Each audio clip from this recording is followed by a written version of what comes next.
Madam Speaker, this is a sad day for Parliament, that we have to hear and debate the dispute of the descendants of our founding Prime Minister, Mr. Lee Kuan Yew. It is sadder still that this whole saga is centered on Mr. Lee Kuan Yew's will, because his wish on 38 Oxley Road is well known. I would like to state from the outset that the Workers' Party has only a simple and broad position on this unfortunate saga. That is, the Workers' Party is concerned about how this saga would affect our nation. The opinions of the Workers' Party members and MPs on the other aspects of the issues are just as diverse as public opinion has been in these few weeks. As an outsider to this dispute, I personally believe the acrimony between the Lee descendants has much deeper roots than just the fate of the house rising out of the will. This is because all sides seem to be willing to risk the national interest by bringing this private matter into the public domain.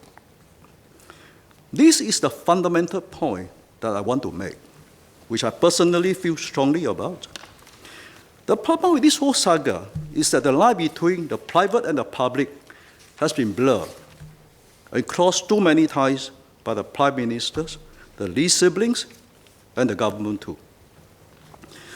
We need to restore the line, make it bright red line, resolve the aspect of dispute that have crossed into the public domain, and push the dispute back into the private domain. We need to do this so as to move on for far more important issues that are truly national issues. This saga is distracting the government, distracting Singaporeans, and distracting the international audience and damaging the Singapore brand. Crossing the line between the private and the public. Madam Speaker, the line between the private and the public is a very important one for good governance. It is also the foundation of Singapore's unforgiving anti-corruption stance. Unfortunately, in this whole saga, I personally think that the line has been blurred and crossed many times by all sides. First, Mr. Lee Hsien Loong and Dr. Lee Wei Ling should not make vague allegations in the public domains against the Prime Minister based on scattered evidence centered on family displeasure. Making allegations that appear to be calculated to undermine the Prime Minister's authority does not make for constructive politics in Singapore. It is a reckless thing to do, and I do not see how this is in the national interest. If the accusers have details and concrete evidence that the Prime Minister has been lying and abusing his power, allowing his wife to influence the appointment of public officials, they should have made all of them public by now.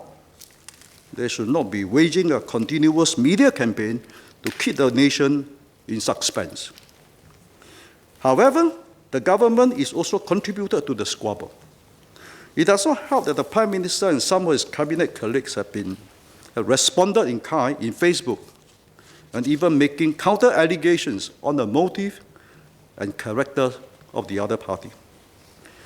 The government should set an example and needs to maintain its dignity in the face of insults to its integrity. It should not get involved in Facebook brawl for the whole world to see.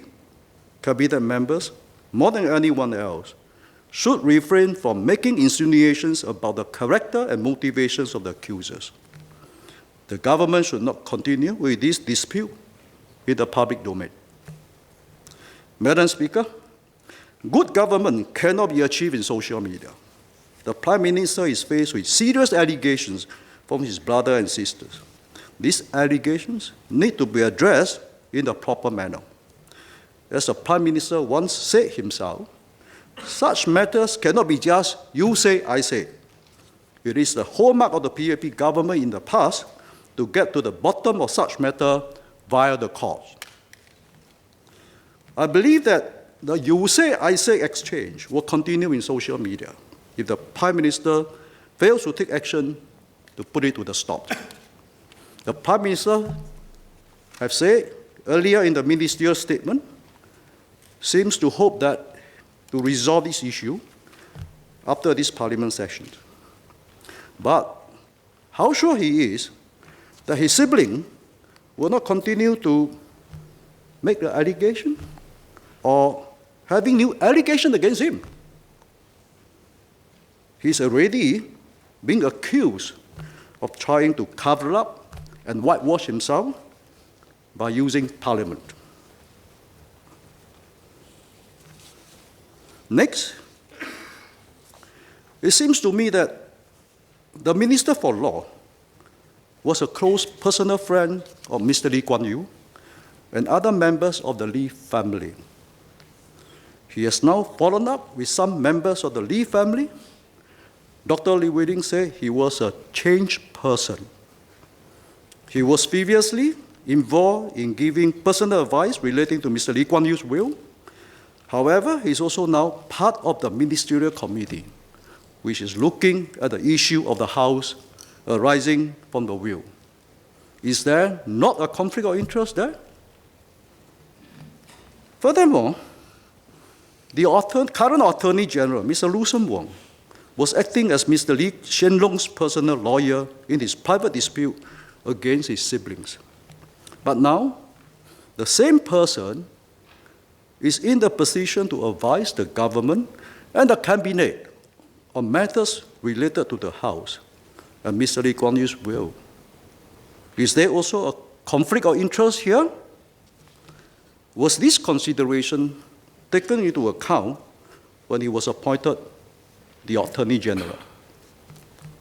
Can the Prime Minister clarify the role of the Law Minister and the Attorney General in this matter, and explain to the House whether there is any conflict of interest?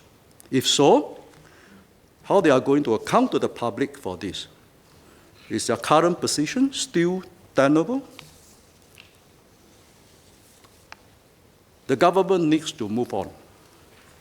Madam Speaker, I'm personally perplexed and lost, as are many Singaporeans, on the Lee family saga. However, this is not Korean drama show. It is a serious matter because it affects the credibility of our entire country. The timing of the public blow-up of the private dispute is also unfortunate. At this juncture, the country faces serious challenges.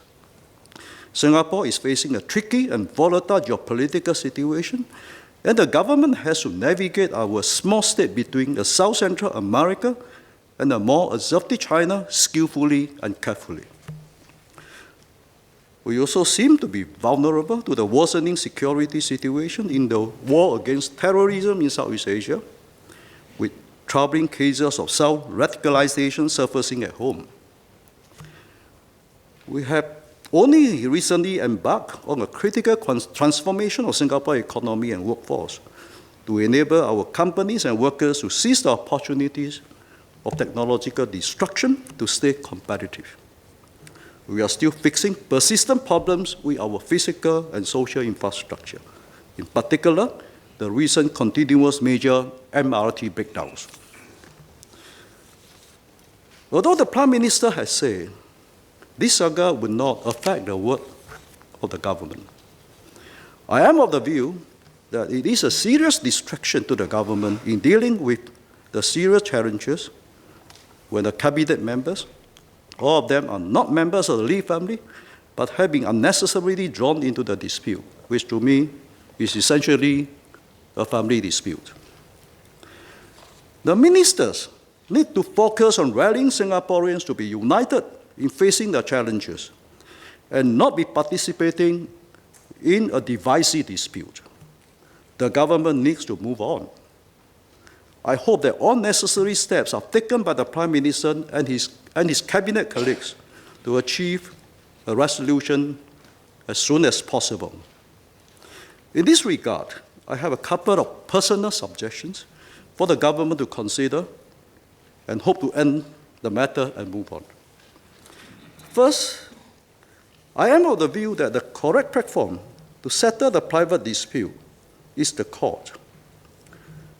Individuals who make less serious allegations that undermine the reputation and authority of the Prime Minister and Cabinet Ministers have been brought to task for libel.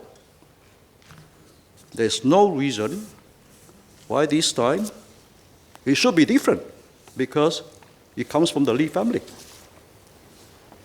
And in fact, the allegations are much more serious. Given the past track record, not doing so would risk the government giving the impression that it is afraid of what the Lee siblings might say or reveal. This will taint the trust Singaporean has placed on the government and compromise the high standards that the government prides itself on achieving and aspire to maintain. Anyway, this Lee family saga playing out on Facebook has become an ugly media circus. Settling this in court would enable everyone to put forward their sides of the story with evidence and with dignity. Second, the government has the power under the law to decide what to do with 38 Oxley Road. That's what the PMD has said. The government can take options available under the law by going through the process of assessment to make a decision like any other important heritage sites in Singapore. I believe that to a large extent, it is a delay in acting which has led to this sorry state of affairs. Why is there need for ministerial committee to look into this? Where the government clearly has a power to act decisively in the national interest. What further deliberations does the committee intend to make? And how much more time does it need to come to a decision? End this saga now. Madam Speaker, Singaporeans are embarrassed. Singapore's international reputation has taken a beating. Some countries which have had a high regard for us are laughing at us. And the international media has amplified and maximized the bad publicity on Singapore. The Lee family saga has shaken international confidence in Singapore, which is known as a country of political and social stability. The country's reputation is at stake. The Prime Minister's credibility has been called into question, and the government's authority has been undermined. I urge the Prime Minister and the Cabinet to do whatever is necessary to bring this dispute to a quick resolution. Settle the disputes in the appropriate forum, which is a court.